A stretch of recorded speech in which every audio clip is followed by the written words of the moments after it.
All right. So let's see what we've got here. All right. So for this section, 7.3, okay? So after this section, we're not doing 7.4, okay? We're not doing 7.4 because quite honestly, it doesn't come up really that much, if ever, in your foreseeable mathematical future. Okay.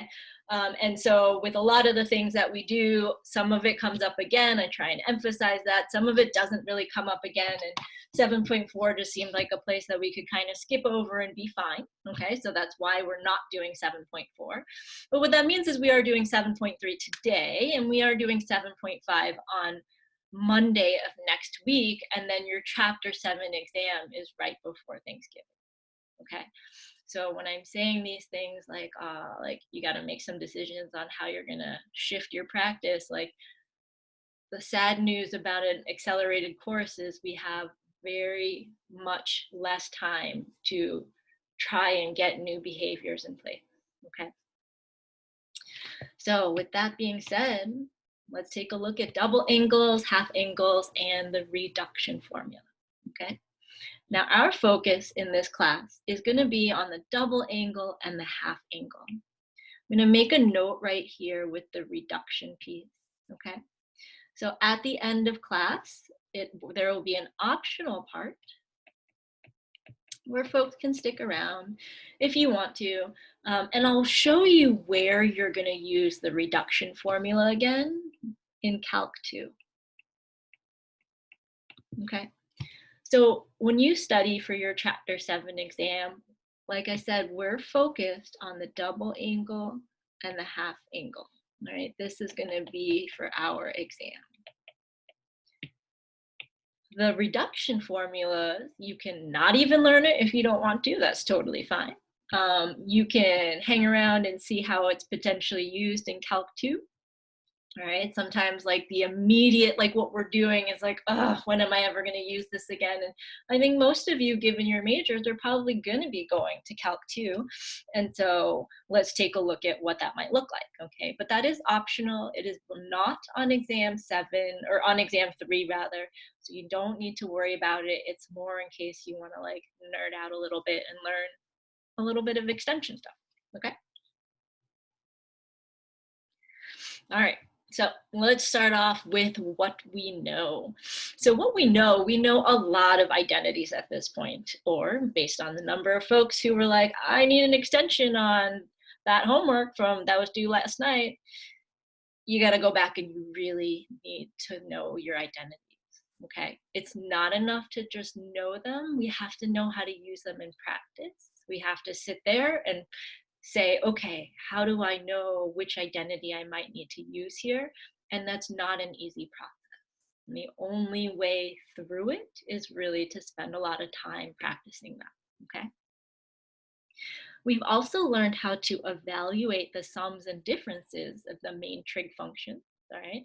So that was more like a concrete piece where we were able to not just say like, show us that this side equals that side, but actually to take a look at, okay, what could we use these formulas for to find these other numbers, okay? And so what we're going to focus on today is we're going to find some exact values, all right? So we're going to find exact values of double angles and half angles. We're going to verify some trig identities using double and half angles. So that part is not going away, right? And if you want, again, this is the optional part.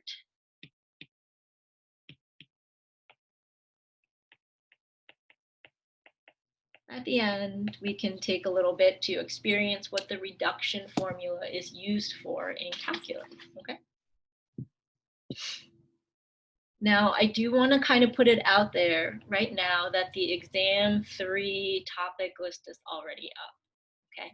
And if you look at that exam 3 topic list, half of the test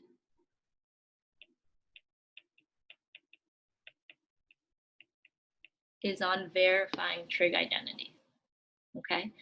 So if you're like, oh, maybe I just won't study that and hope that it'll be like 10, 20 points on the test, I want to let you know right now that what you're actually gambling with is 50 points on the table, half of your exam. okay? Now, the way that we're going to do that part of the exam, I'm going to give you a whole bunch of identities, and you'll be able to choose 5 that you want to answer, okay? So I know that some identities are easier for some people to see than others, and so I want to give a little bit of choice around that. But you should be prepared to solve 5 trig identities on the exam next week, all right? And so we'll take a look at some of those as it involves the double and half angle formulas today. And that'll sort of wrap up everything that we're gonna need to use identities for the exam next week, okay? All right, so here are the double angle formulas. We're gonna start with these double angle formulas, all right? I would encourage you to add these to your list of identities. I noticed on the last exam that on the reference sheet, a lot of folks didn't write them down, which then made me wonder how you knew how to use all of them on the test. But I would really encourage you to write down all the identities that we have learned over the course of chapter 7, and you just have that sheet to practice with. All right, which one am I going to use? Which one does this look like? Which one does this look like? You kind of have a lot of options, okay? Yes, this is 2 theta, all right, 2 theta. So the 2 theta here is the part that says it's a double angle, okay? So when we have a double angle, that's why we have 2 theta in all of the equations, okay? Now, sine of 2 theta has one equation. It's 2 sine theta cosine theta, okay? And tangent of 2 theta has one formula as well, okay? 2 tangent theta over 1 minus tangent squared theta. But cosine 2 theta is special in the sense that it actually has 3 variations of it, okay? Now, the 3 variations here, I just really want to point those out. You have this option, okay? So if you saw cosine 2 theta, you could replace it with cosine squared theta minus sine squared theta. Totally legit. Another option you have to substitute it is 1 minus 2 sine squared theta. That's another option. And your third option is you can replace cosine 2 theta with 2 cosine squared theta minus 1. And so with these formulas, the sine and the tangent, we only have one option, but the cosine, we have 3. And that's going to be a good place to kind of study for when you're looking to verify identities. So when we verify identities, a lot of times we need to choose carefully which one of these 3 options we're going to use. And we'll talk through a couple examples where we get to pick like which option might be better, okay? Now, where do these formulas come from? All right, so if you're a person who's like, I just need to know the formulas, don't tell me anything else, then you can kind of tune out for a little bit. But if you're like, ooh, I really wish I knew where these formulas came from, it helps me understand things a little bit better. I just want to take maybe about 5 minutes and talk through where these formulas come from, okay? All right, so let's start with the sine double angle, okay? So last week, we learned about the sine sum formula. So we had sine of alpha plus beta. And I won't put you on the spot for this one, but it should be pretty close to the front of your notebook or however you're keeping track of your notes. That this formula is sine alpha cosine beta plus cosine alpha sine beta, okay? And that's a formula that we learned last week. And so what we're going to do is we're going to say, well, what if instead of alpha and beta, like 2 different angles, we actually had 2 angles and they were the same? So what if we had sine of theta plus theta? Okay. Well, then everywhere we see the alpha, we're going to put theta. Everywhere we see beta, we're going to put theta. And let's see what we get. Sine theta cosine theta plus cosine theta sine theta. Okay. All I did was say, what if these two angles are the same instead of being an alpha plus a beta? And what happens on this left-hand side is now we can say sine of 2 theta, because I had 1 theta and then I added another theta, so I have 2 theta. And check this out. On the other side, I have one of these sine cosines, and I have a second one. So how many do they make? 2 sine theta cosine theta. All right. So where does the sine 2 theta formula come from? Comes from the sum formula for sine. Okay.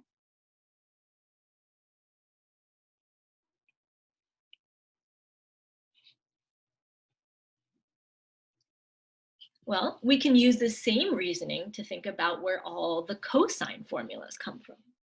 So we could start with cosine alpha plus beta. All right. Anybody have that formula handy? What does that cosine sum formula equal?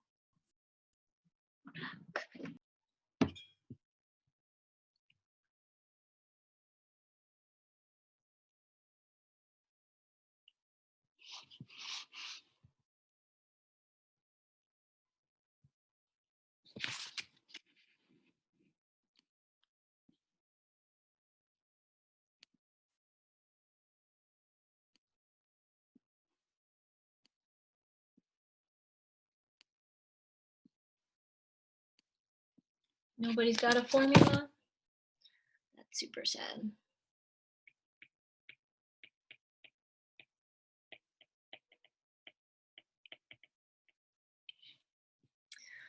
All right. Yay! Cosine A, cosine B minus sine A, sine B. Good. So now one of the things we want to keep in mind is that cosine formula does have the plus when we're adding alpha plus beta, but it has a minus on the other side of that equation.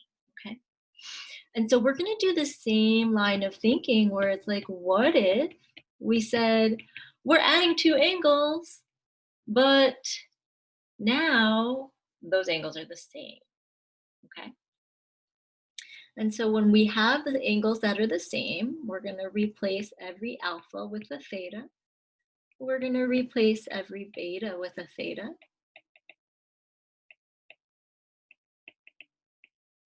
Okay. Yeah, we could use A for alpha. That's totally fine. All right. Eric, that's exactly what we did on the other side. We said that the 2 angles are the same.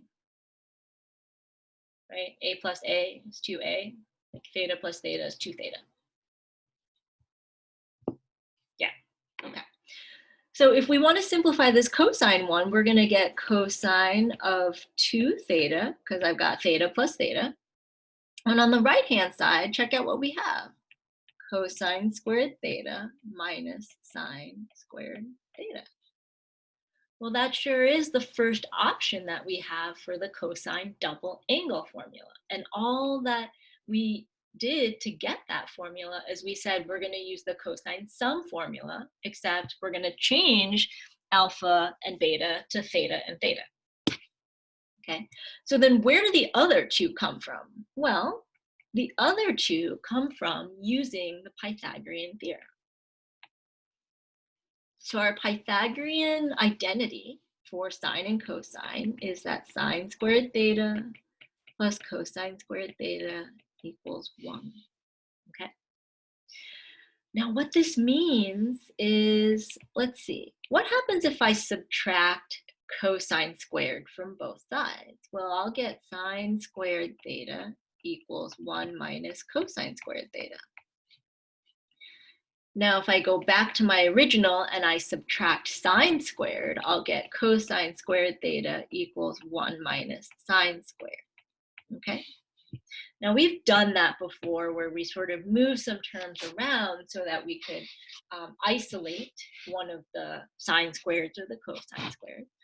And what we're going to do now is we're going to say, hey, what if instead of cosine squared, we replaced it with 1 minus sine squared. That would mean we would change this into 1 minus sine squared. Minus sine squared, that was already there. Check that out, 1 minus 2 sine squared theta. That's where that second version of the identity comes from. Okay, so it's just using a substitution with the Pythagorean identity. And then last but not least, we go back to the original and we're like, hey, what if everywhere we see the sine squared, we put the 1 minus cosine squared instead? Well, we would get cosine squared theta minus 1 minus cosine squared theta, which would give me 2 cosine squared theta minus 1. Okay. So do you have to know where these formulas come from? No, but if you're kind of a nerdy sort of fellow who's like, I just really want to know why these formulas are the way they are, well, here you go. Okay. Now with the tangent one, all right, that tangent formula, we can do the same thing. Instead of saying tangent alpha plus beta, we can say tangent of theta plus theta. Okay, so the same process for all three of these. And let's see what our formula was. Tangent alpha plus tangent beta over 1 minus tangent alpha tangent beta. Okay. And now let's go ahead and replace all the alphas with theta and all the betas with theta. And we'll get tangent theta plus tangent theta over 1 minus tangent theta tangent theta. Okay, so all we've done is make a few substitutions, and when we simplify this, we'll get tangent of 2 theta equals 2 tangent theta, because I've got 2 of them on the top, and then 1 minus tangent squared theta.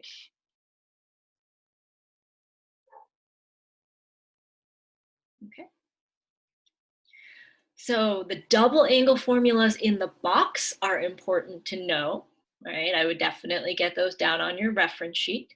And where did these other formula, or where did the formulas come from? That's sort of an optional piece for your brain if you're like, oh, I am curious about where they came from. Okay.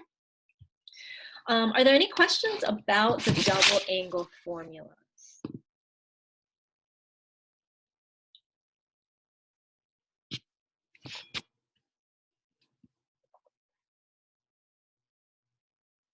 All right.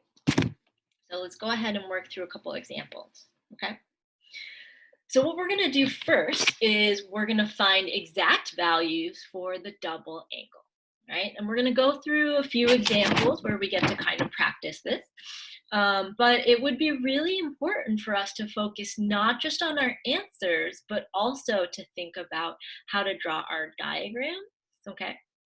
And now when I say all these things, I say them because I'm planting seeds for like what I'm looking for on the quiz and what I'm looking for on the test, not just saying them to say them, okay? So let's take a look at example 1.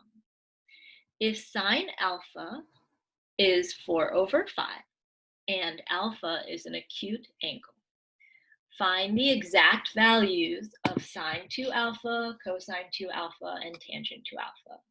Then determine the location of 2 alpha, right?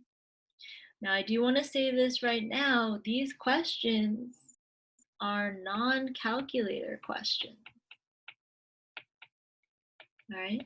So I just want to set that expectation right now. These are going to be non-calculator questions, all right? And so our first step that we're going to do is we're actually going to draw a diagram, okay? Now, what's going to be important here is that our diagram matches the information we're given. So we know that sine alpha is 4 over 5 and alpha is an acute angle. What quadrant is alpha in?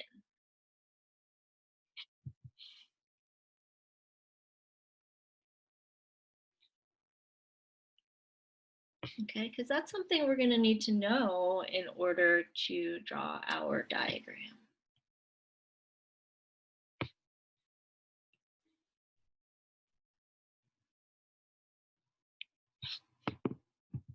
All right, what quadrant is alpha in, folks? All right. All right, I see a whole lot of different answers here. Why are we saying Q2 or Q3? Where are those answers coming from? It's either in the first or the third because both the numbers are positive. But Okay, first, but you got to read that second part first also, right?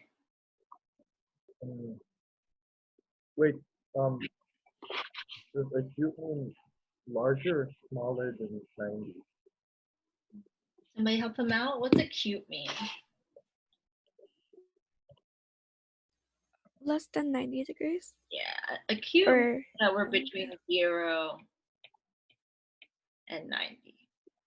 Okay. Okay. So first. So first, all right. And so when we draw our triangle here, all right, we need to make sure that we're drawing a triangle that is in quadrant 1, okay? Because sine is positive, so folks who said that that sine would be in the first or the second quadrant, that was right. Third quadrant, totally not right. Because sine is not positive in that third quadrant, and sine is not positive in the fourth quadrant. Okay, so we're down to like first and second quadrant. The alpha is an acute angle. That tells us that we're looking in quadrant 1. Okay, so when you draw a triangle in quadrant 1, we want to think back to our angle being at the origin and then drawing our triangle that way. Okay. This angle right here is our alpha. From here, we can label the opposite side as 4 and the hypotenuse as 5. Okay. And I think most of us know by now that this is a special right triangle, and we could probably just label the bottom side as 3. But if we forgot, we could use the Pythagorean identity, right? So when we have our diagram, we're doing a lot of things. We're picking the correct quadrant, we're drawing the picture in that way, and we're labeling it so we have all the sides of the triangle, right? Now that's a skill we've been working on since the beginning of the course, drawing that picture, because it doesn't go away. So we want to make sure we can still rely on that diagram to help us figure out other things other than just drawing, okay? So once you've got your diagram, my suggestion is to then find sine of 2 alpha, okay? So since this is our first problem, I would write down the formula, which we had from the other page, which is that sine 2 alpha is going to be 2 sine alpha cosine alpha, right? That was our formula. And now all we need to do is plug in sine alpha and cosine alpha. So we have 2. Sine alpha is 4/5. And cosine alpha, according to our triangle, is 3/5. Okay. And then we just multiply everything out. So we'll get 2 times 4 times 3, which is 24, over 5 times 5 is 25. Okay. Any questions about how we got 24 over 25?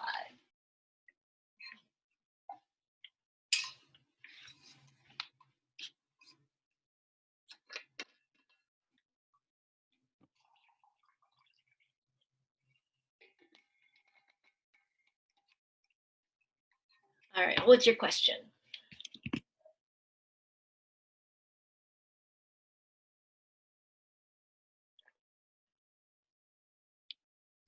So we multiply like across the top of the fractions Mhm. and then by 2? Yeah, because 2 is really 2 over 1. Oh. Yeah. I'm really glad Okay. you asked that question. Okay, because then I was like, why isn't it 50 on the bottom then? But that makes sense. Right? That make a little bit more sense? Mm-hmm. Okay, thank you. So it doesn't have to do anything with the denominator being the same? Like when we multiply, you mean? Yeah. Well, we're not adding, so we only need a common denominator when we're adding fractions or subtracting them, but when we're multiplying, we just multiply straight across. Okay. All right. After you find the sine one,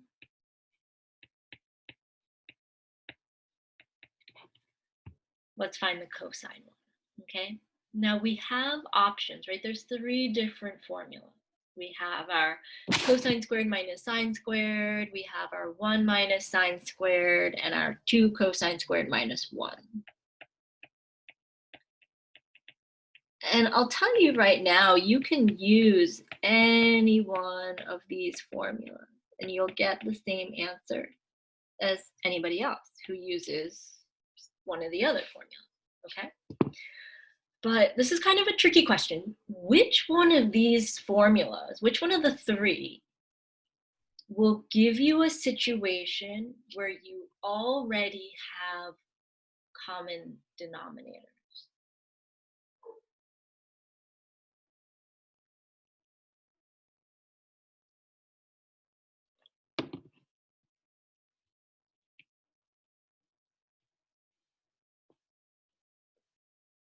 I'll give you a moment to think about it. Which one of these 3 is going to give you a situation where you already have a common denominator between the things you need to subtract?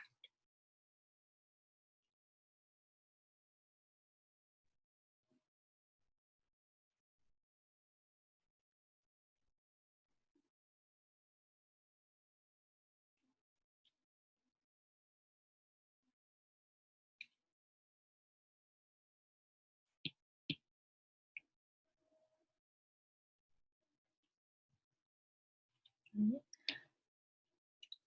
Yeah, Thea, I would agree with you that that first one is going to give you common denominators right off the bat, okay? It's for that reason and that reason only that I choose to use the cosine squared minus sine squared when I'm finding the double angle. Okay, like when I'm evaluating, like trying to find the exact value, I choose to use the one underlined in the pink because it gives me a common denominator immediately. Okay, so let's kind of set up all 3 just to kind of see that that is the case, and then we'll work through that one. Okay, so cosine squared minus sine squared, according to our triangle, is going to be 3 over 5 squared minus 4 over 5 squared. Okay, but if I plugged it into this 1 minus 2 sine squared, let's see what we would get. 1 minus 2 sine squared. And if I plugged it into the last one, I would get 2 3/5 squared minus 1. Okay.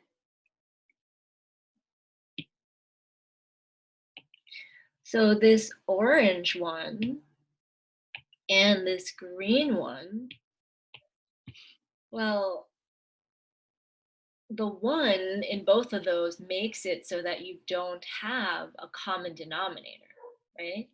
But this first one right here, the one underlined in the pink, that one is going to give you 9 over 25 minus 16 over 25. Right there, that's a common denominator. Right? So as soon as you have that common denominator, you're like, great, the problem did the work for us. We just need to subtract, and we'll get -7/25 for our cosine double angle, okay?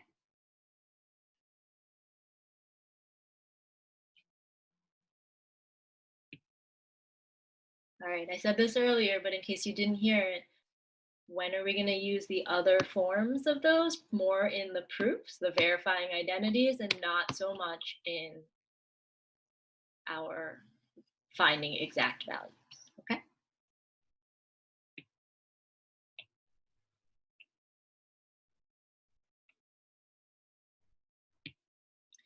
All right, we've got one last thing to find here, and that is our tangent to alpha, right? And what we can do here is we can definitely use the formula that we have, okay? But one thing that I like to do, I like to use that formula for the identities, like verifying identities. What I like to do for the tangent to theta, since I already did all this work for sine and cosine, I like to take my answer from the sine, divide it by my answer from the cosine. That'll give me the answer for tangent. Okay, so that quotient identity that we learned way back, that tangent is sine over cosine, is super, super useful because it oftentimes means we need to do a little bit less work, okay? So I'm gonna go ahead and plug our sine answer, 24/25. I'm gonna plug in our cosine answer, -7/25, okay? And if we work out our arithmetic, we'll end up with -24/7.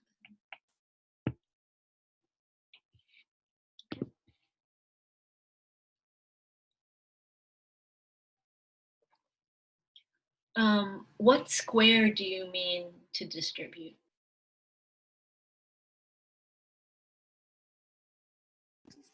Like how it's 4/5 squared?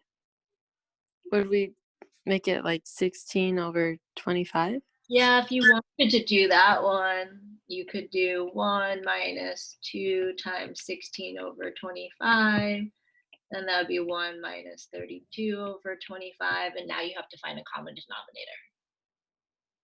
Oh. Okay, so that's why it's like, I mean, you could, but you could also just get the common denominator by using the pink one, then you don't have to use the orange one, and you don't have to use the green one. Oh, okay. Okay?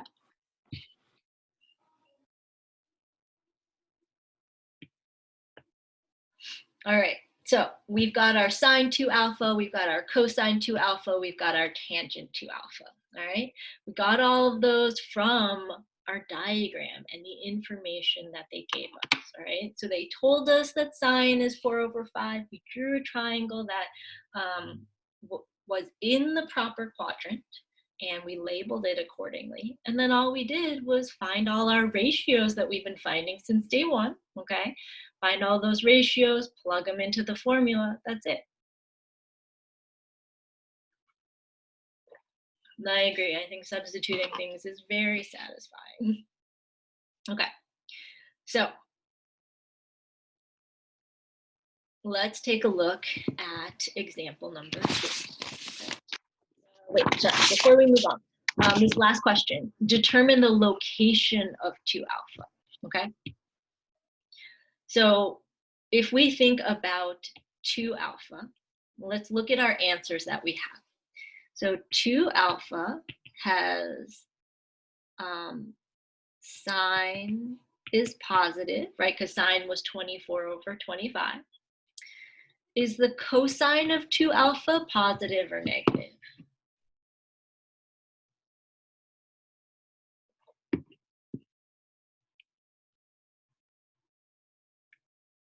Like when we found cosine 2 alpha, did we get a positive or a negative? Cosine of 2 alpha. Negative, okay. It's -7/25, right? So cosine is negative. And what about our tangent? Is tangent positive or negative? It's negative. Okay. So now tell me which quadrant has a positive sign, a negative cosine, and a negative tangent.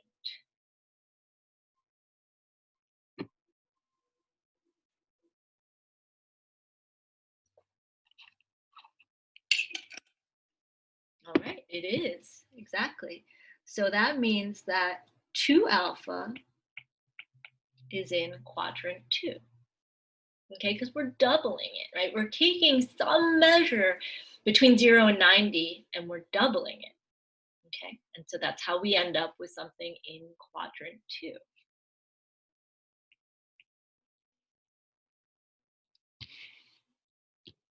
All right.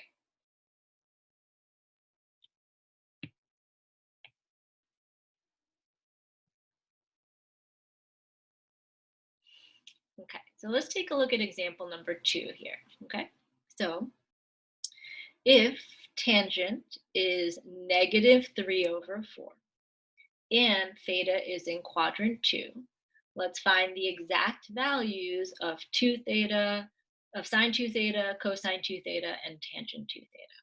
Okay, then we're going to determine the location of 2 theta. So we're going to start just like we did the first one with a diagram. And we know that this diagram, we want to draw our triangle in quadrant 2.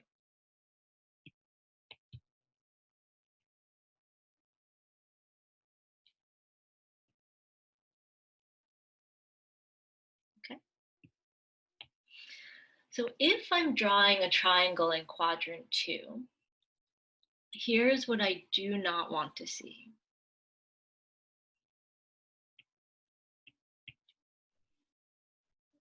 Okay, do not draw that. What's wrong with this picture? I mean, it's a triangle, it's in quadrant 2. What's wrong with it? Yeah, our theta's in the wrong spot, right? Because our theta has to be at the origin. So I can't draw a triangle this way. I actually have to think about it more like this way.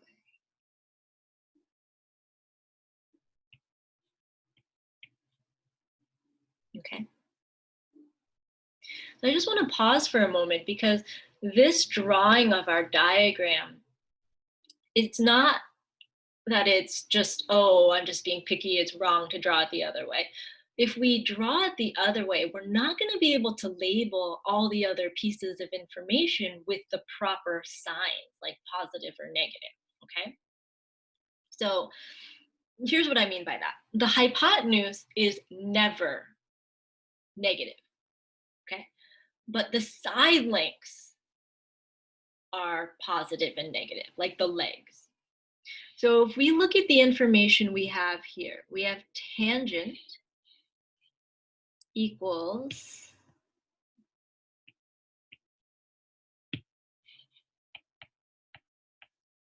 -3/4, okay?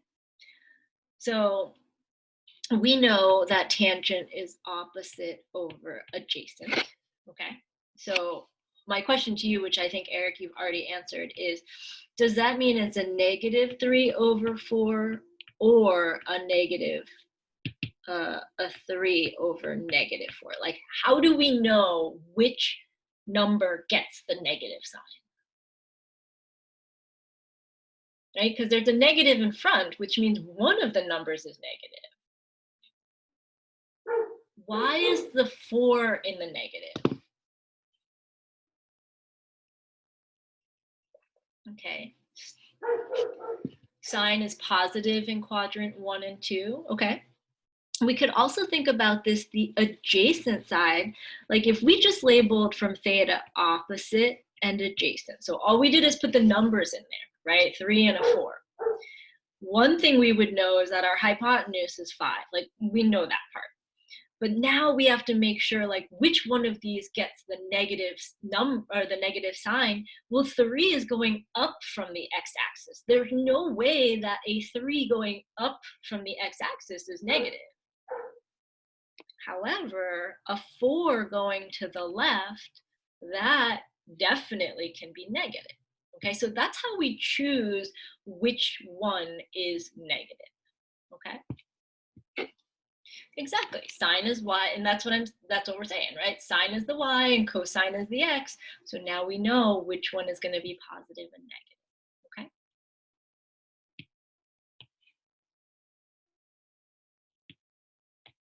All right. Now that we've got our diagram, all we need to do to evaluate is write down our formula and plug in our ratios. That's it. Okay. So sine of 2 theta is going to be 2 sine theta cosine theta, which is 2 times sine theta is 3/5. Cosine theta is -4/5. And so we end up with 2 times 3 times -4 is -24/25. Okay. All we're doing is choosing values that using the ratios that we're all super good at now, finding our sine and cosine and tangent, all of those, plugging them into the formula. That's it.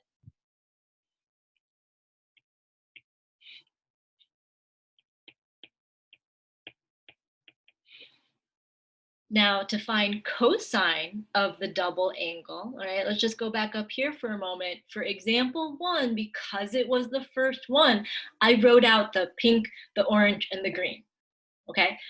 But several of you were like, the orange and the green are a little bit less helpful, and you were correct. The one underlined in the pink, I think, is the most efficient way to find your cosine 2 theta. Okay, so that's my suggestion, but you're welcome to use the orange or the green. But I think in all the answer keys, I think I always use the cosine squared minus sine squared. Okay, so cosine squared theta minus sine squared theta. Let's plug in our cosine and our sine. So cosine is -4/5 squared minus 3/5 squared. And what does that give us? Well, we have 16/25 minus 9/25. All right, so Casey, to your point earlier, we are looking for that common denominator when we're subtracting. Okay, so that's why we picked this one. And when we do our arithmetic, we get 7/25. Okay. And last but not least, you want to find your tangent of your double angle. Why do more work than you already did? Let's just grab our sine 2 theta, grab the cosine 2 theta, and let's divide them.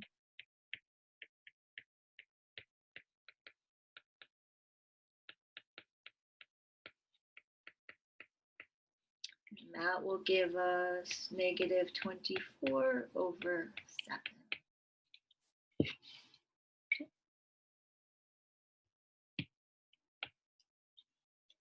So drawing the diagram is really paramount here. We want to make sure we've got the right diagram so that we can decide what's positive and what's negative, okay? And as you discuss with each other these problems, make sure that your peers know how to draw that diagram, okay? All right, last part, determine the location of 2 theta. So 2 theta, let's see. We have a sine value that is negative. We have a cosine that is positive and a tangent that is negative. Which quadrant has a negative sign, a positive cosine, and a negative tangent? Quadrant 4, you got it. That is the location of your double angle. Okay.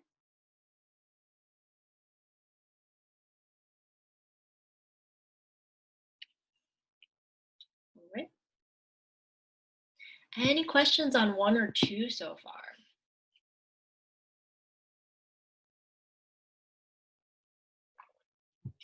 All right.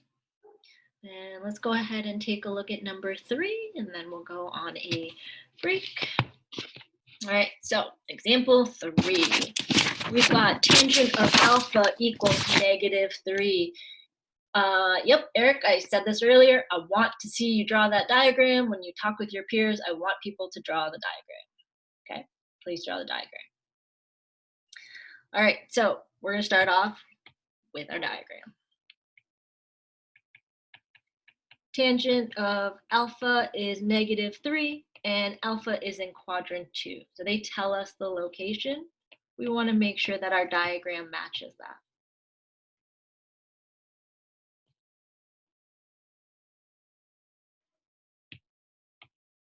All right, so we do not want to draw this. That would be the no-go.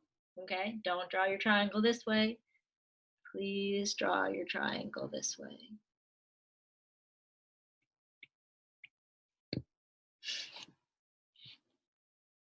All right, now if we're going to label the sides here, we've got tangent of alpha equals negative, and we might even want to write 3 as 3/1. Right, I think when we write it as 3/1, it's a little easier to tell that 3 is our opposite and 1 is our adjacent. So that means that this side is 3, this side is 1, but since it's going in the negative direction, or because you know cosine is negative there, -1. Now this one is not a special right triangle, right? It's not a 3, 4, 5. It's not a 5, 12, 13. So in order to find the hypotenuse, we need to use the Pythagorean theorem, okay? So do that real quick. Tell me what that length of the hypotenuse is.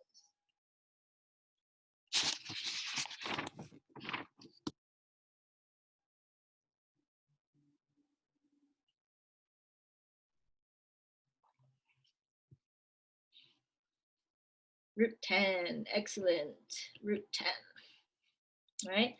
So we just found that using the Pythagorean theorem. But once you've got all 3 sides, you are set to find your sine double angle, cosine double angle, and your tangent double angle, okay? So sine of 2 alpha equals 2 times, what am I doing? 2 sine alpha cosine alpha, which is 2. Sine is 3/√10. Cosine is -1/√10. And I should end up with -6/10 as my answer, or I could reduce that to get -3/5.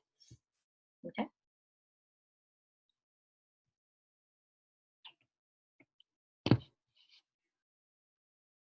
All right. Cosine 2 alpha. You're welcome to use any of the formulas that we were given earlier. I prefer this one because it gives me the common denominator right off the bat. -1/10 squared minus 3/√10 squared. Okay, let's see what that gives us. 1/10 minus 9/10, which gives me -8/10, or -4/5.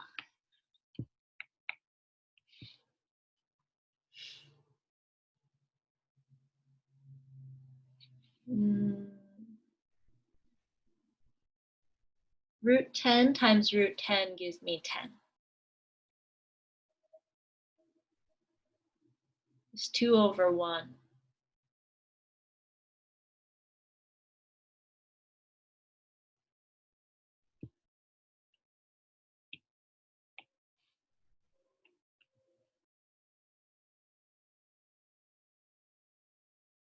Yeah, 2/1, okay? All right. Tangent 2 alpha, you're welcome to use any formula you like for it, like from previous. I like to shortcut it and take my sine that I already put the work into and use that to find my cosine. And then I'll get -3/5 over -4/5. And that should give me a +3/4 as my ratio, okay?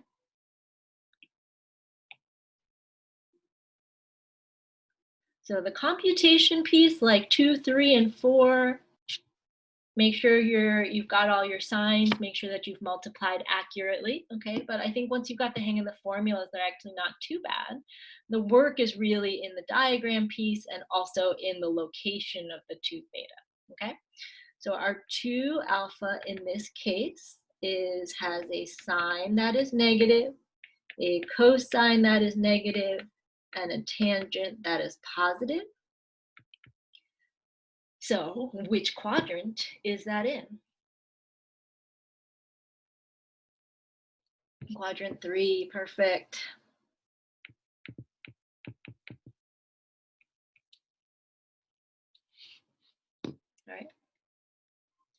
All right. So let me zoom out for a moment so you could see all 3 examples on the same page, all right? But this is what I'm looking for when you're answering these types of questions, okay? There is some flex in which tangent formula you use, which cosine formula you use. Okay, that part is totally fine to use a different formula, but I do want to see the diagram. I do want to see the fraction work here. And yeah, any questions?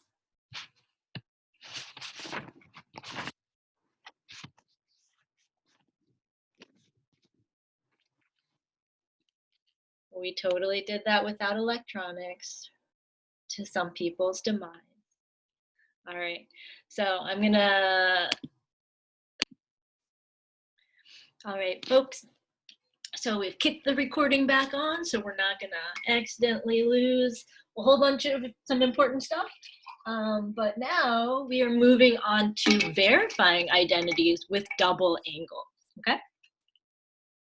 So one of the things that I said earlier was that on the exam that you have right before Thanksgiving, that you're gonna have a bunch of identities to choose from, okay?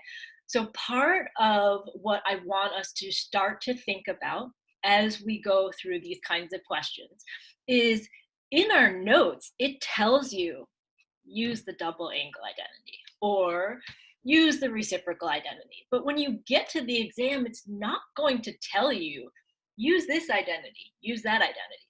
And so I really want us to start to think about, like, how do we know that we need to use a double angle identity versus the half angle identity that we're going to learn in a little bit, okay? So that decision-making piece is going to be really important to your success in this unit, okay? So let's get started. We've got example 4 here.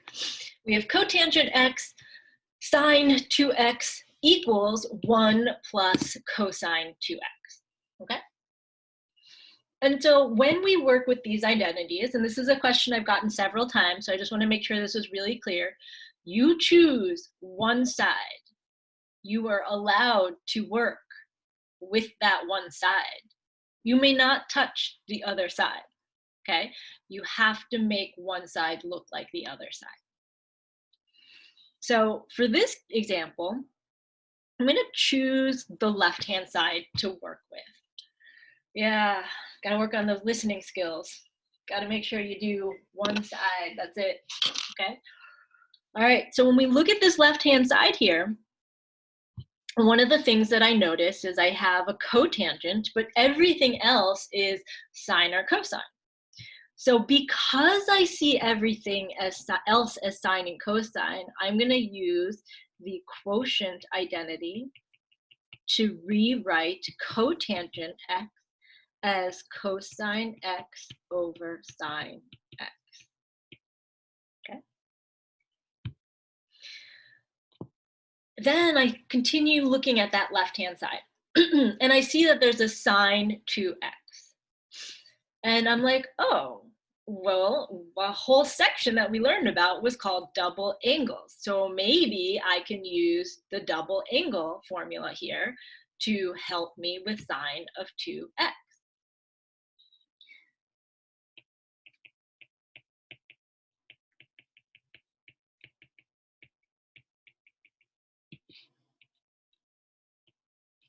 And so when we have the double angle for sine, there's only one to choose from. So I don't have to worry about which one. I just need to replace it with sine of 2x as 2 sine x cosine x.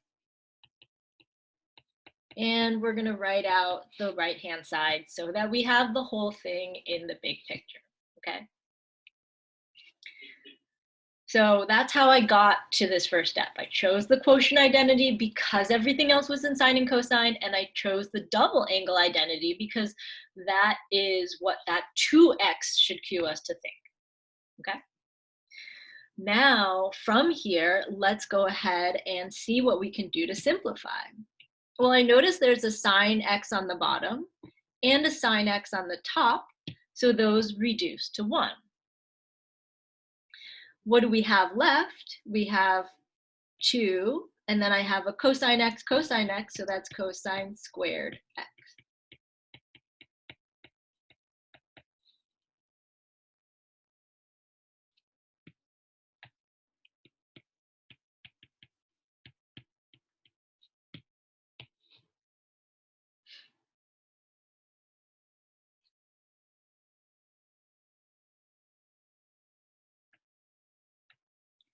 Now, what we're going to do is we're going to think about a new strategy that we haven't used yet. So we've used things like factoring and making a common denominator and stuff like that. But what we're going to do now is actually a fairly common technique when we're trying to prove things or verify things, which is that just like we can multiply by 1 sometimes and not change anything, we can also add 0.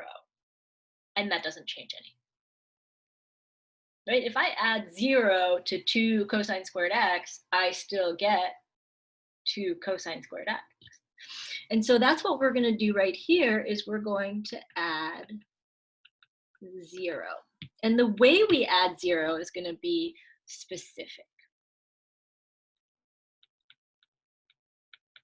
By adding 0, what we're going to do is we're going to add 1, and then we're going to subtract 1. Right? 1 minus 1 is 0. So that's my fancy way of saying add 0.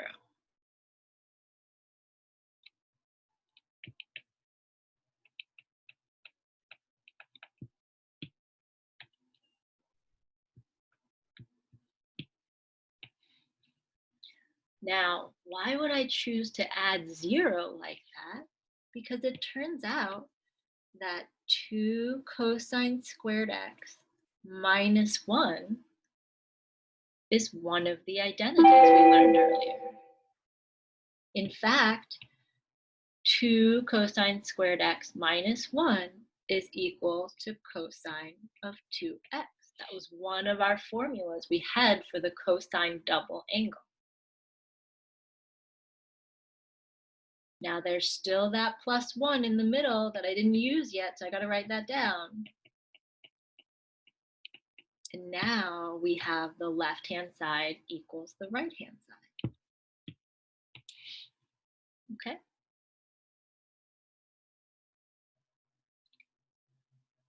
It is like a system of equations on steroids.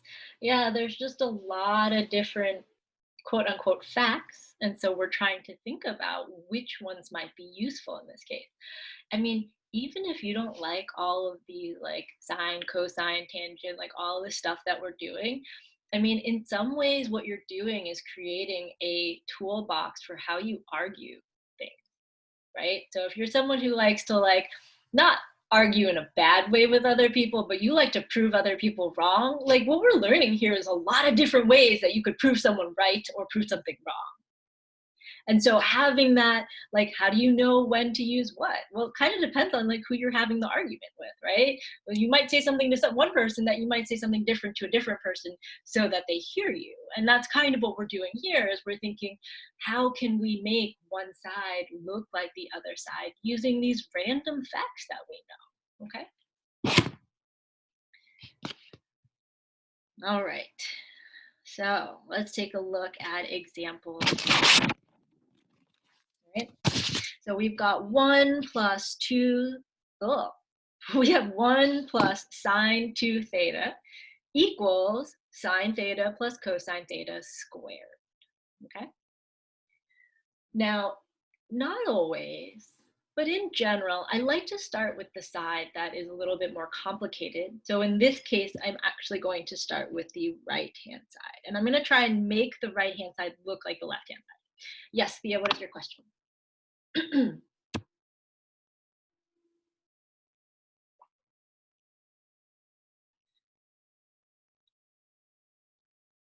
When I say show the process, so like on the last exam, I asked folks to tell me which identities they were using. You can do it like this with the arrows. That's fine. Does that make more sense? Yeah, okay.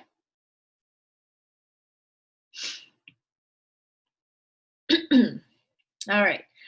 So let's take a look at the right-hand side.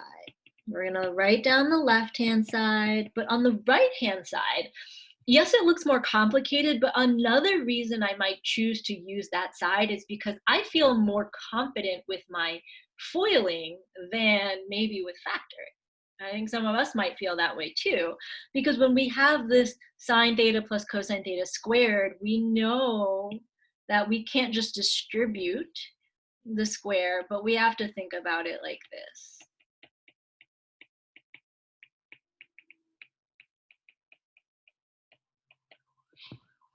Right?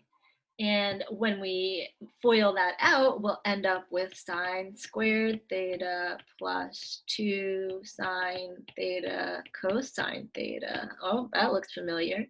Plus cosine squared theta. Okay.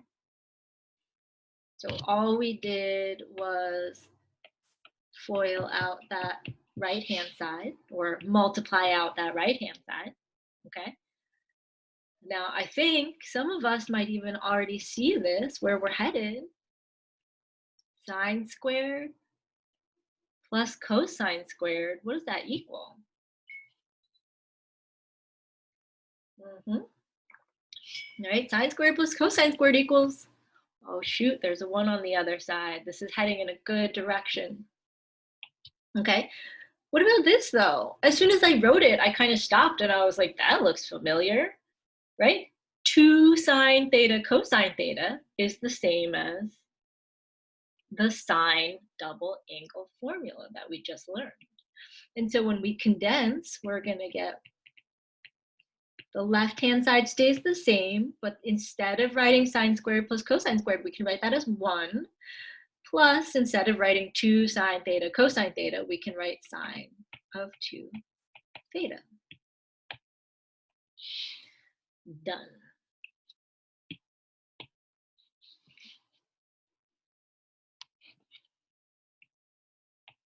So we've got our Pythagorean, and we've got our double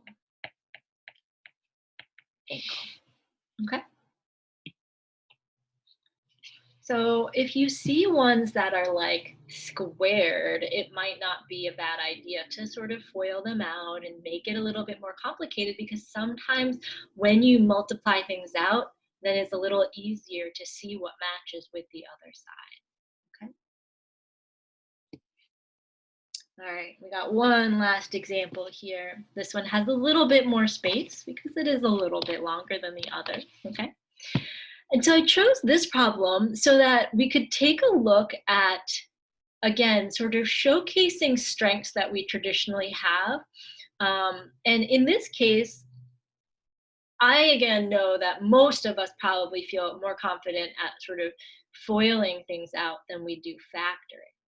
And so for that reason, we're actually going to take a look at the left-hand side, and we're going to try and make that equal to the right-hand side. Okay. I know that's a little bit different strategy than what we've done in the past, which is pick the complicated side.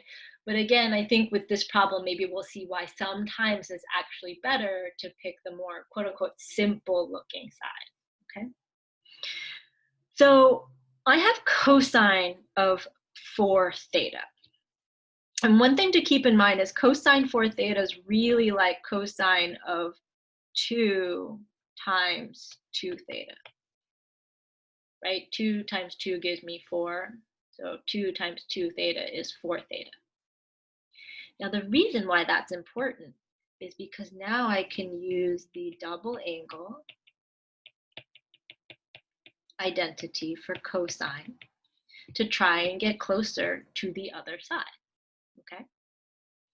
So for the folks who were like, how do we know when to use which cosine one? Let's write them all out again, okay? So we have cosine squared theta minus sine squared theta. We have 2 cosine squared theta minus 1. We have 1 minus 2 sine squared theta. Okay, so those were our 3 variations from earlier. Looking ahead at where we want to go, like the right-hand side, which one of these 3 do we think might be best suited for this particular situation?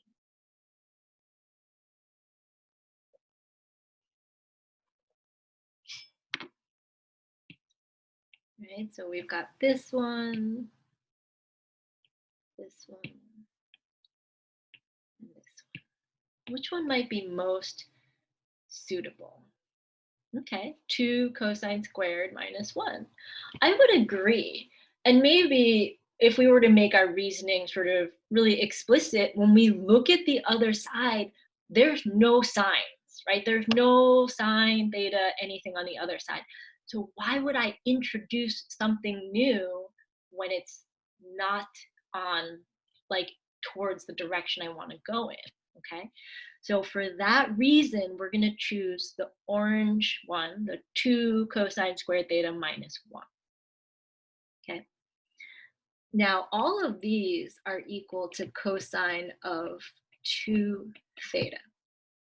So when we substitute, we actually have to be really careful here because our theta is really a 2 theta in this case.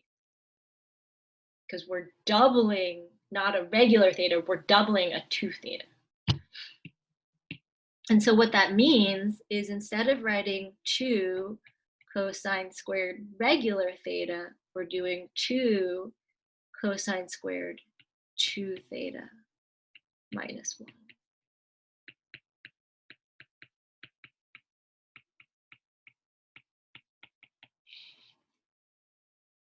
Okay, the way you substitute is actually super, super important. Okay, so now that we have this, what I want us to do is we're actually going to rewrite the cosine squared part. So let's just rewrite it in a way that might make our next substitution step a little bit more straightforward. So I'm going to write this as 2 cosine 2 theta squared, right? Because when we say the squared part, the cosine squared, we're really saying cosine of 2 theta and then we square it. Okay, so that's why I'm just writing that square on the outside. Minus 1 equals 8 cosine to the 4th theta.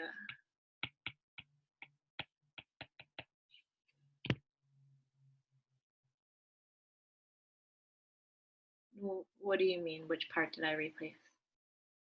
I replaced the 4th cosine 4 theta with the cosine, the 2 cosine squared 2 theta minus 1.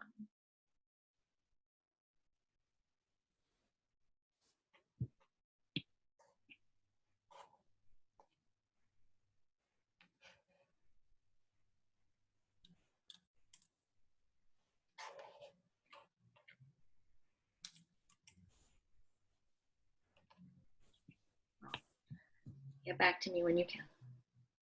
Okay, so when we keep going here, what we're looking at now is we have this cosine of 2 theta, okay? Cosine of 2 theta, that is a very clear double angle formula. And so in this case, we end up using the double angle identity not once, but 2 times, okay?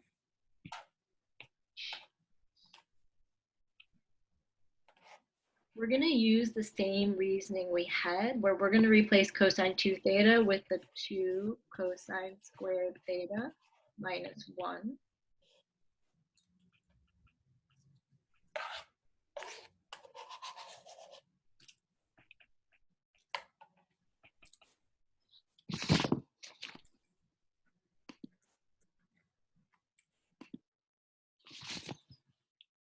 Okay, does that make more sense? Because it was a 4 theta, that was our problem. So we had to sort of cut 4 in half one time, we got 2. Then we had to take 2 and cut that in half another time. That's why we use the double angle twice.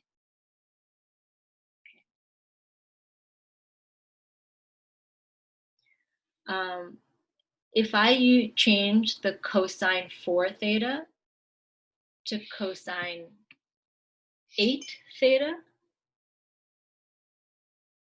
how many times would I use the double angle?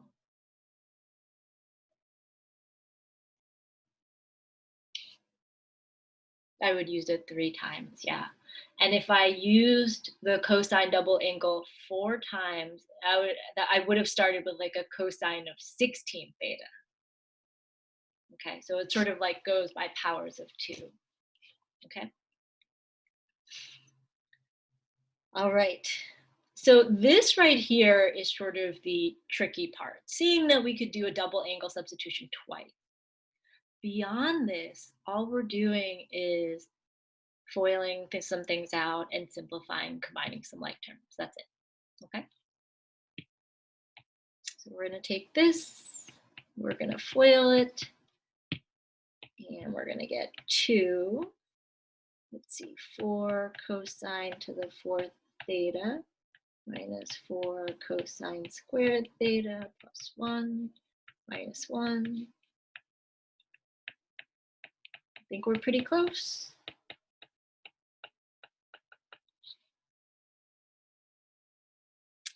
And then from here, we can go ahead and distribute and simplify. And we'll get 8 cosine to the 4th theta minus 8 cosine squared theta. Plus 2 minus 1 is plus 1. And now it looks exactly like the other side.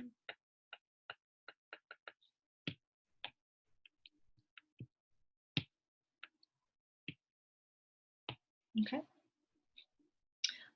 Eric, that's a great question. You're welcome to play around with that and try from the other side as well. I bet you could figure that out. Okay. Where did the plus 1 come from inside the brackets? So when I squared the terms, right, at the end, I have 1 times 1.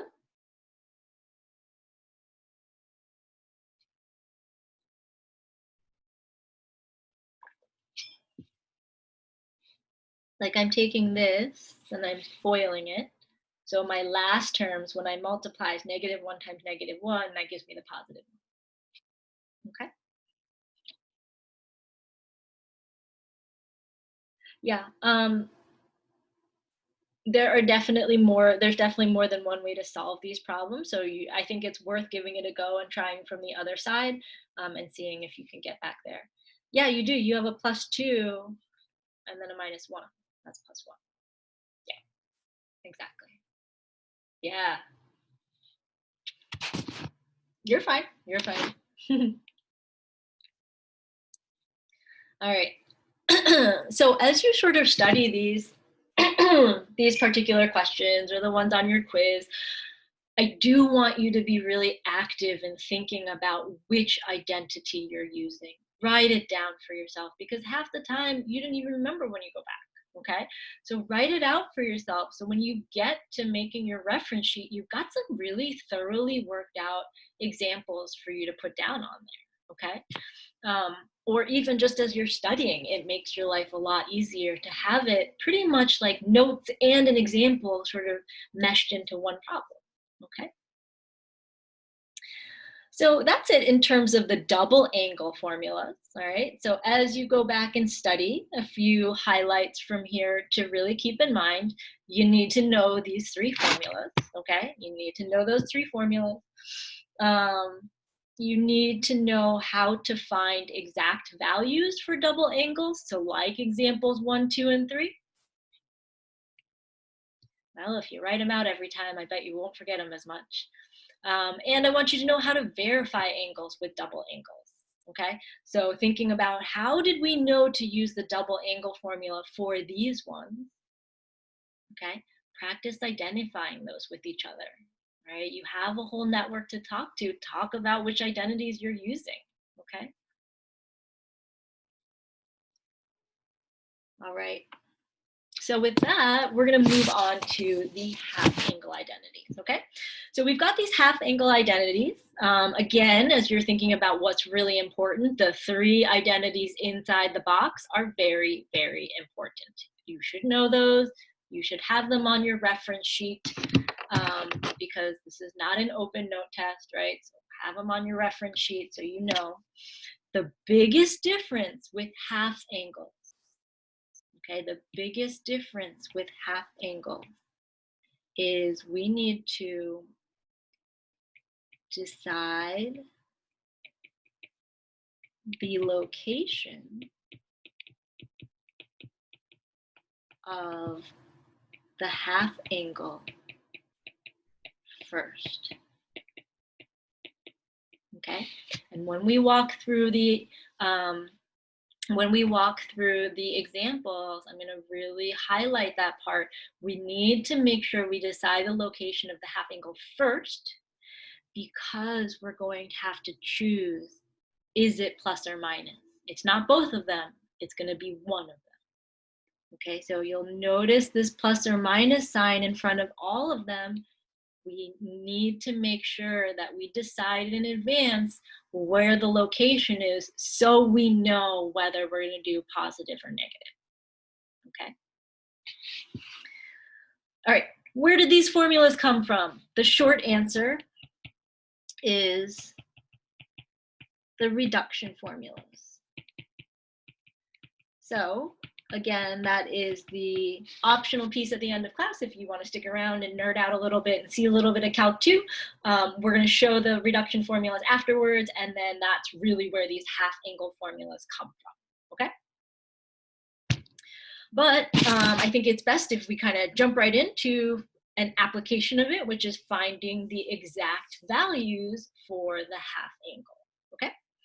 So let's get started with our sine of 15 degrees. That's example number 7, okay? So sine of 15 degrees.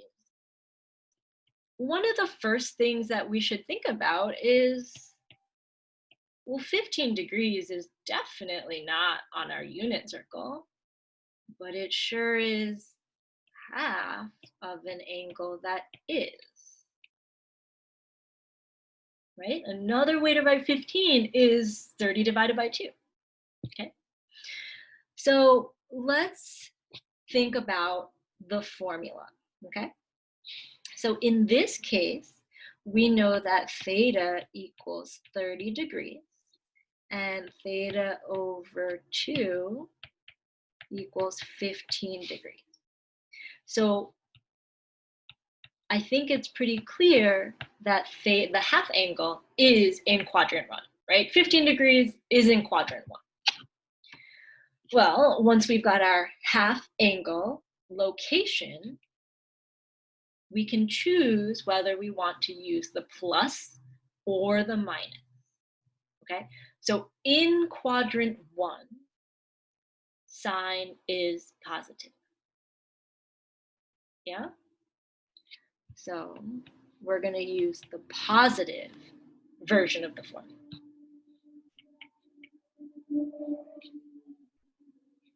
On minus cosine theta over 2, okay?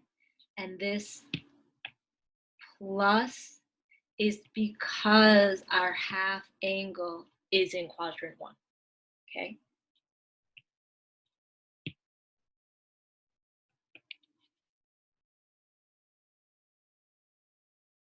So let's plug in angle.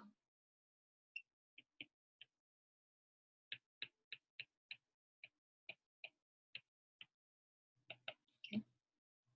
Now I noticed that on exam 2, some of us were getting some strange numbers for things on our unit circle. So it's really important that A, you have the right unit circle numbers written down, but B, that as you're moving through an exam or a quiz, that you're making sure that you're choosing the right location to grab your coordinate from, okay? So we get 1 minus, let's see, cosine of 30 is root 3 over 2. We're going to do that over 2. And now we just need to work on simplifying this, okay? So we're going to take our numerator here. We're going to turn that into a single fraction with our 1 and the root 3 over 2. So we need a common denominator. And we'll get 2 minus root 3 over 2 all over 2 over 1. Okay. Now we use what we know about dividing fractions.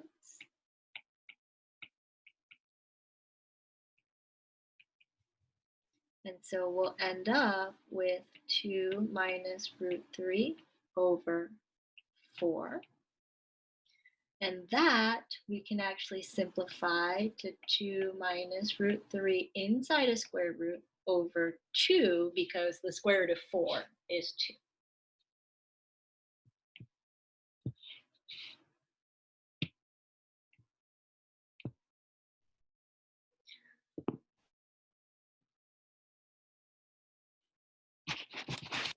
So I know that these formulas are definitely a little bit more challenging because they have the square roots in them, which is why I wanted us to do sort of a more simple example here. Why is it a positive square root and not a negative? So remember how I said we want to identify the location of the half angle first. Well, the half angle is 15 degrees, which means it's in quadrant 1. Since it's in quadrant 1, sine is positive, so we choose the positive, okay? Yeah, so follow that green trail. It's like the yellow brick road, right? Where once you have your location, you can choose appropriately which one is positive or negative, okay? All right, so let's take a look at a actual example of not just plugging things into the formula, but also the diagram piece as well, okay? Because that diagram piece, not going away.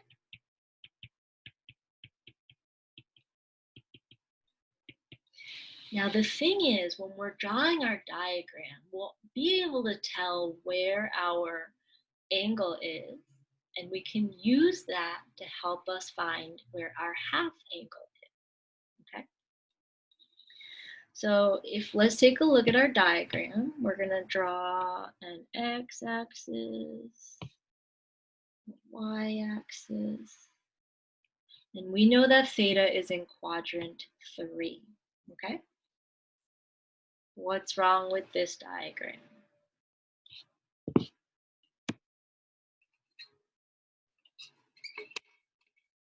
Because I saw some of those on the test. What's wrong with that diagram?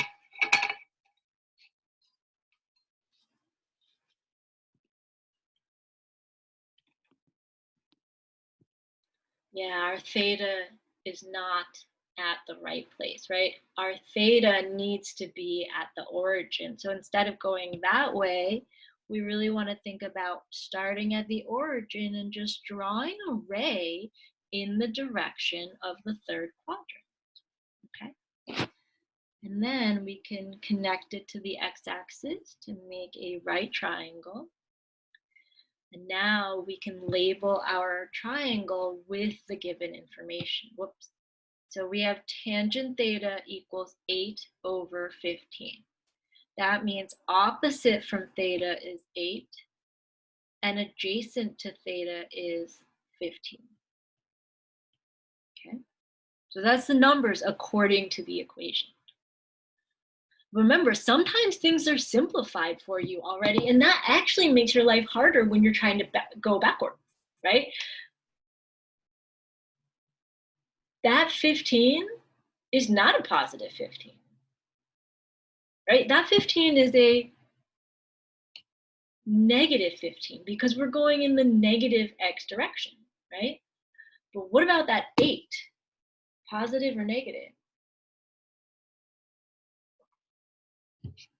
It's negative, exactly, right? So when you draw the diagram this way, you're helping yourself make those decisions, right? Because you know down is negative, so then you don't really have to think about it. You're just like, oh, I drew the line down, so it's negative 8, okay? Now this happens to also be a nice Pythagorean triple, so I'll go ahead and tell you that hypotenuse is 17, but you can go back and use your Pythagorean theorem to find that, okay? So let's do this. We want to figure out the location of the half angle. So not the full angle, but the half angle, okay? So let's start with this. If theta is in quadrant 3,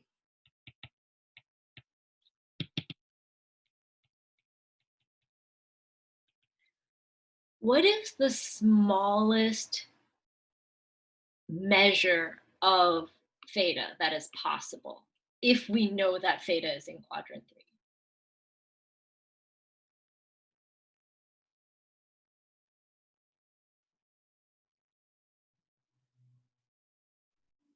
Like, could it be 150 degrees? Is that in quadrant 3?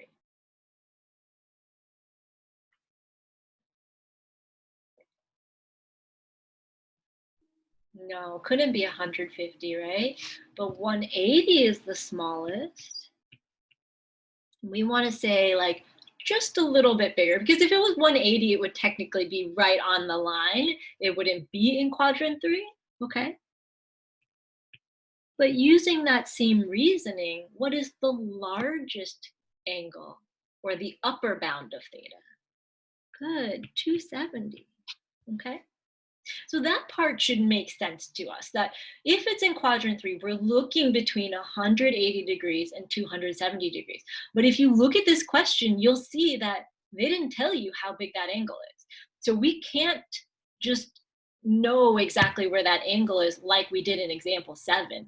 In fact, we actually have to sort of think about it in general, okay? But this next part is how you figure out the half angle.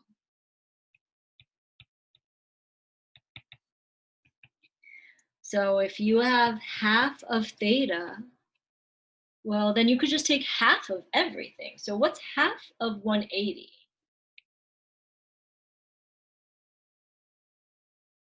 Good.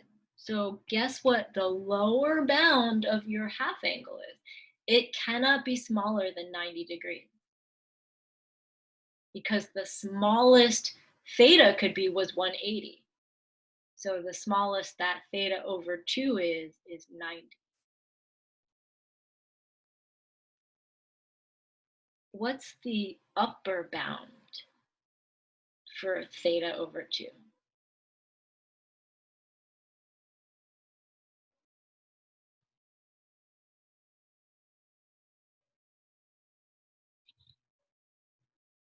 It's not 180, okay? It's not 180. It's not 179. How did I get from 180 to 90? How did we do that?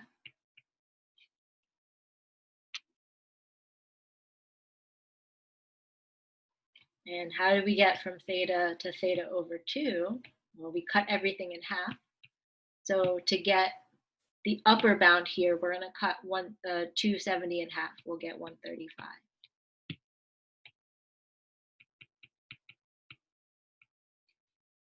Okay, yeah. We're not just guessing here, okay? Those were good guesses. I'm glad those were values on the unit circle, like nice angles, right? But we're literally following the process here. We're just cutting everything in half. We want to find out, we know the range of theta is between 180 and 270. So then the range of the half angle is literally half of that. You take the lower bound, you cut it in half. You take the upper bound and cut it in half, okay? Now, here's the last piece to answer where theta over 2 is. You have an angle. that is between 90 and 135. You don't know what it is, but it could be any number between 90 and 135. What quadrant is that in?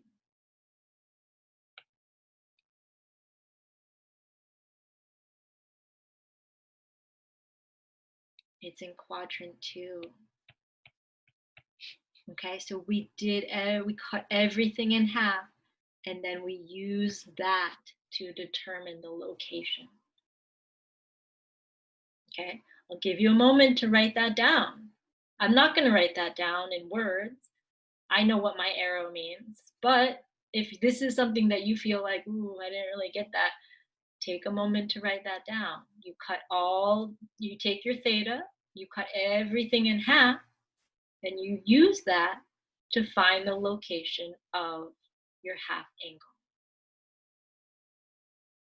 Okay, so why do we need to know the location? This is perfect. Now, let's find out whether sine, cosine, and tangent are positive or negative for the half angle. Okay? So if we have something in quadrant 2, that means theta over 2 has, let's see, sine is positive in quadrant 2, cosine is negative in quadrant 2, and tangent is negative. Okay? So to summarize Eric's question there, we find the location of the half angle so that when we go back to those equations and every single one of those equations has a plus or minus in front, you know whether to pick plus or minus. Does that make sense? It's like super, super important in like the grand scheme of your entire life. I'm just kidding, it's not, but it is important for like right now. Okay. So when we use the half angle, we're not getting two answers. We only have one answer, okay? All right, so once we've got our diagram, let's find our half angles. So sine of alpha over 2, I'm gonna write down the formula, but I'm gonna put a plus sign in front of that because I know the half angle has a positive sine value. We already decided that, okay? And the formula is the square root of 1 minus cosine alpha over 2. Okay? And so now from here, let's go ahead and find our values from our triangle. So we have 1 minus, our cosine is negative 15 over 17. And we know that a negative minus a negative is a positive, so 17 over 17 plus 15 over 17 over 2. Okay, I'll give you a moment to write that down. I did two things at one time. I turned the 1 into a 17 over 17 because I know I have to combine fractions and I know I need a common denominator. The second thing I did is I took the minus the negative and I made it a plus. Okay, so the plus was not in the formula to begin with, but it turned out to be a plus because it was a minus negative.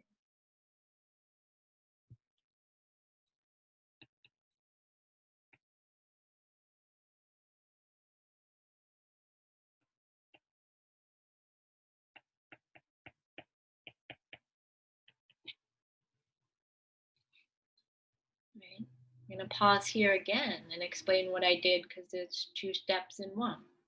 Okay, so I took my numerator, 17 over 17 plus 15 over 17.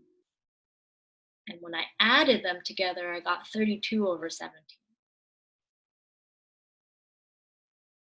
Then when I'm dividing by 2, I said that's the same thing as times 1/2. I'm going to go ahead and write it that way.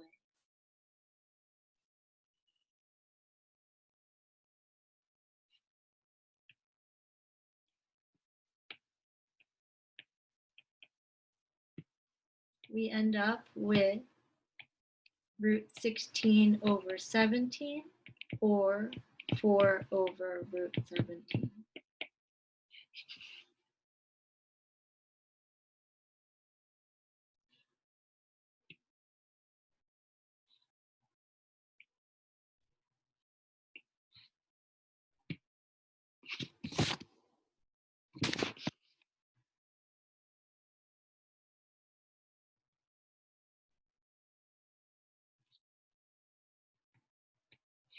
All right, we get to do the same thing for our cosine.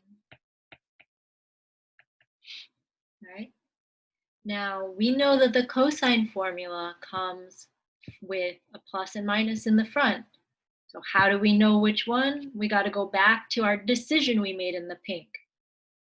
Because the half angles in quadrant 2, the cosine is negative. So we need to have that negative sign in front. Okay. Write out the formula, 1 plus cosine alpha over 2. Eric, I have an iPad, but I use Notability, like the app.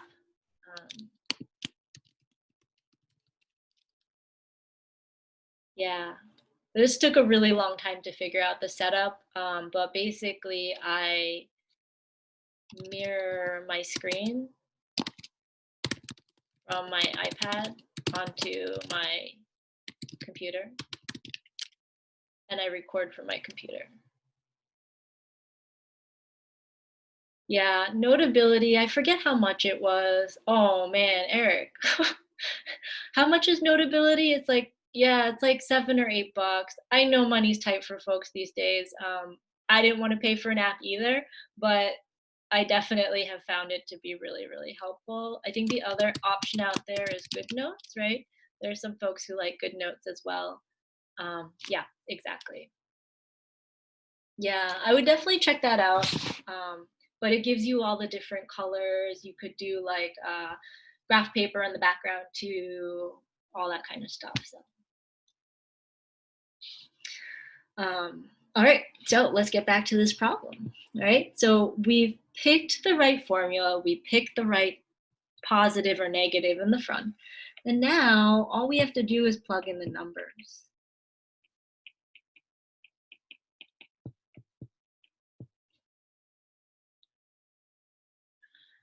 And then our computations are going to look very similar. Don't forget the minus sign like I already did. So 17 over 17 minus 15 over 17 over 2. 2 over 17 times 1/2.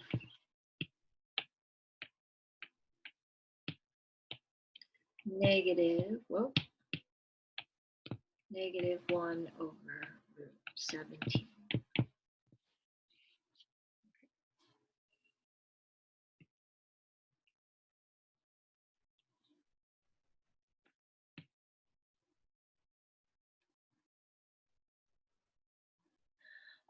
I find that to be a little bit nicer to look at. I would say this last part is kind of optional, but if you are using WebAssign, I think sometimes they do want you to sort of take the root of whatever you can. Okay. From here, we got one more to find. And you could see like this is more work than the double angle. So you already found the sine half angle. You found the cosine half angle. Save yourself some more work and just divide the two. Why do more work than you have to, right? You already did the work for these. Use your answer from the first part. Use your answer from the second part. Be accurate in your simplification, and you should get a tangent of -4. Where do the 2's come from that cancel out? 15, let me zoom in real quick. 15 minus, and the 17, those subtract to get the 2. Right, 15 minus, the 17 minus 15 is 2. And then this bottom 2 is the same as a 1/2. So 2 on the top, 2 on the bottom, they reduce to 1.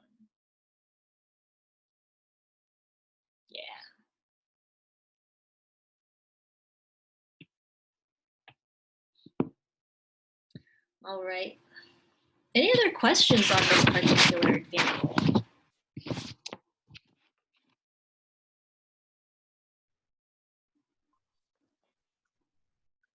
I have a question. Okay, what's up? So we know that tangent is our location is gonna make tangent negative. Correct. So are we looking for a negative answer, or when we're doing the whole sine of the half angle divided by like the cosine of the half angle, like is there supposed to be like a negative in front of that, or we're Well, just looking for a negative answer? it's both. Oh, okay. Right? So there is a negative in front of the cosine, which makes sense because now I take a positive number, I divide it by a negative, I should get a negative. But in some ways, this should 100% match what you predicted in the beginning. Okay. Yeah. Okay, we have questions. You don't know what they are yet. All right, cool. Well, let's do one more example and see if some of those questions come out. Okay.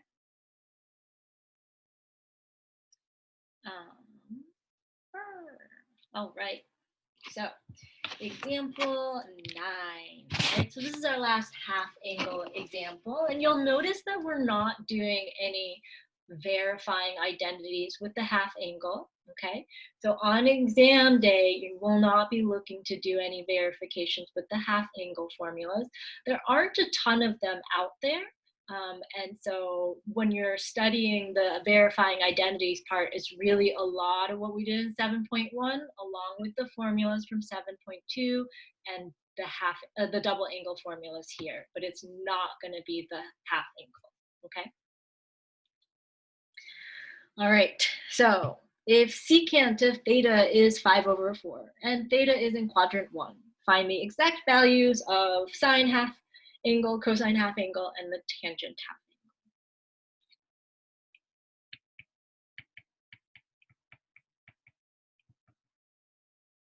Let's start off with a diagram.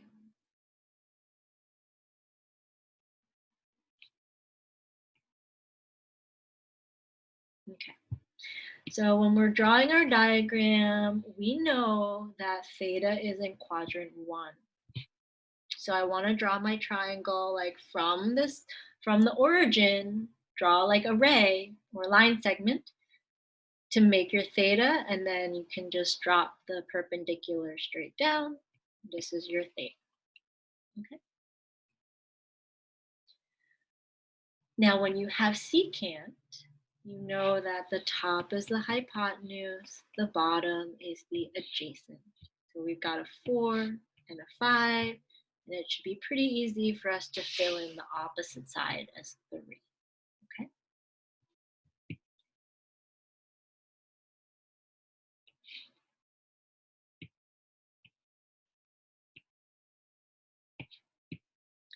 Now I think this one is a little bit more straightforward than example 8, but let's walk through this process. We know theta is in quadrant 1. That means theta is between 0 and 90, right? That's what it means to be in quadrant 1. Or using language we used at the very beginning of class, we could say theta is an acute angle, right? Acute is a different way of saying between 0 and 90. Now, if we want to find out where theta over 2 is,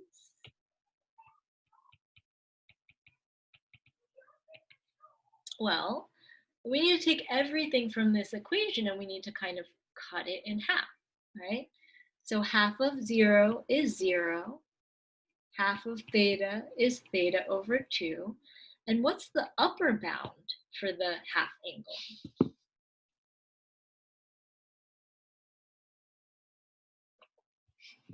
It's 45 degrees. Perfect, because it's half of 90. Well, if you know that theta over 2 is between 0 and 45, what quadrant is that in? Exactly. It's also in quadrant 1. Okay, so this one I think we could have figured out without that pattern of like dividing everything in half, but I think some of the quiz questions, it'll actually be more helpful to think about like, okay, how do I determine the location of my half angle? Okay. Now we know from here that sine and cosine and tangent are all positive. So at the end, all of our answers should be positive, okay?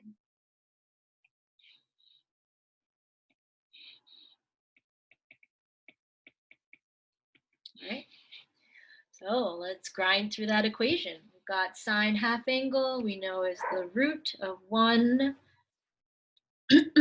minus cosine of theta over 2.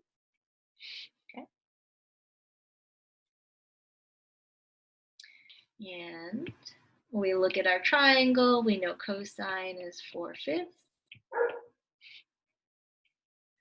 And we know we should combine the fractions in the top. So 5 minus 4 over 5. And we get 1/5 times 1/2, which is 1/10, which is 1 over root 10.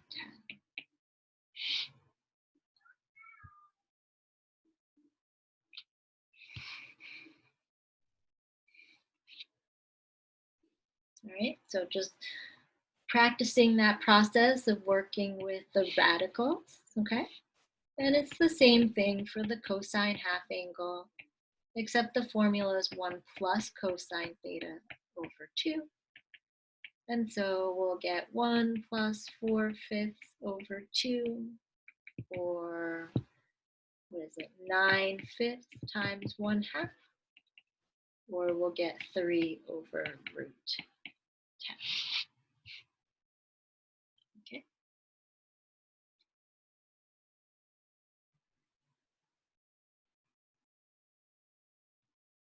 Right, so that 9 comes from 5 plus 4 because we need a common denominator to add. And then that divided by 2 is the same thing as times 1/2. Right, so our denominator is the square root of 10. The numerator is the square root of 9, but we could write that as 3. So we just write it as 3.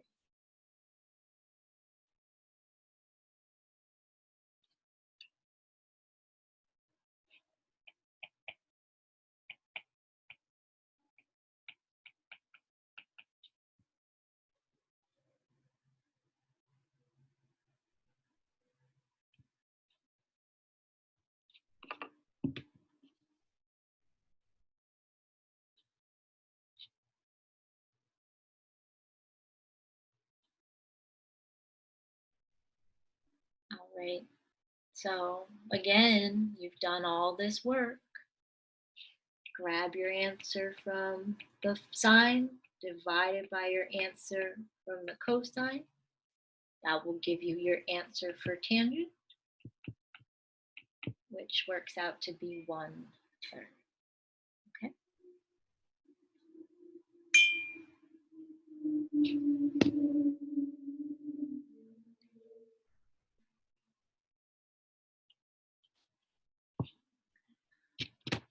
All right. So I know that this was a lot. All right. Take a moment. Let's see what kind of questions we have. Like, I'm not sure where this came from. I'm not sure where this went.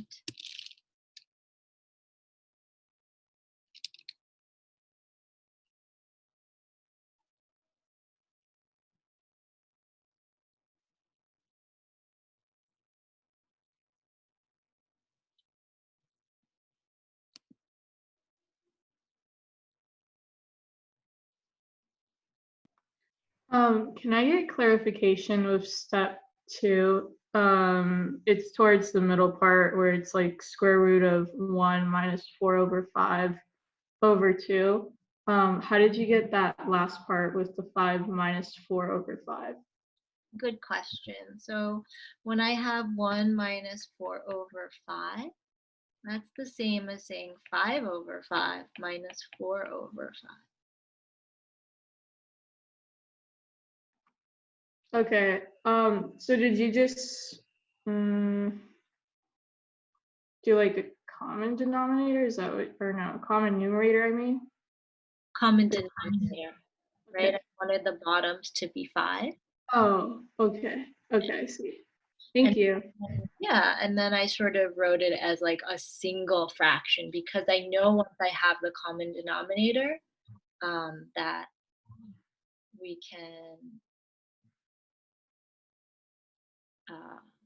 can just combine the numerators. Okay. Thank you.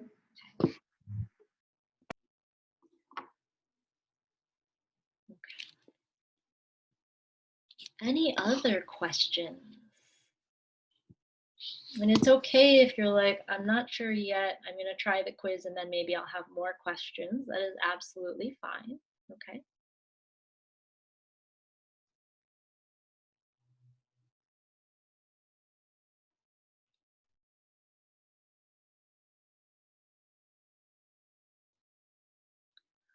All right. Well, if there are no other questions, then just to update the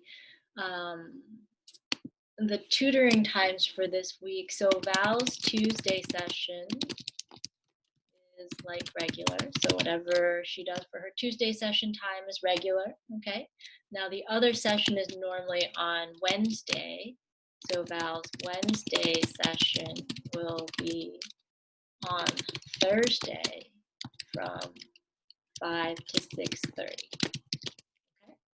I'll update that in the announcements as well. So Tuesday is going to be regular, but we will not have the session on Wednesday. We'll have it on Thursday instead. Okay.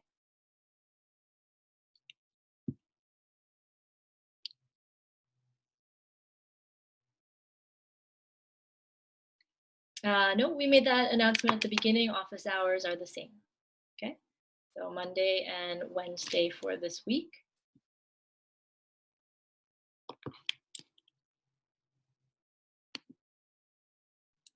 But if you want, you can always reach out via email and we can help you out that way. You're fine. Okay. All right, so folks, it is 10:51. If you would like to hang around and see the reduction formulas, you are welcome to do that. If you're like, I had enough math already for today, I'm all set, thank you, you are welcome to take off. But either way, let's take a quick 5-minute break before we do the reduction formulas, where I'll just walk through like an application of it. Like, here's the formula, here's an application that you'll see again in Calc 2. Okay? All right, folks, have a great rest of your day.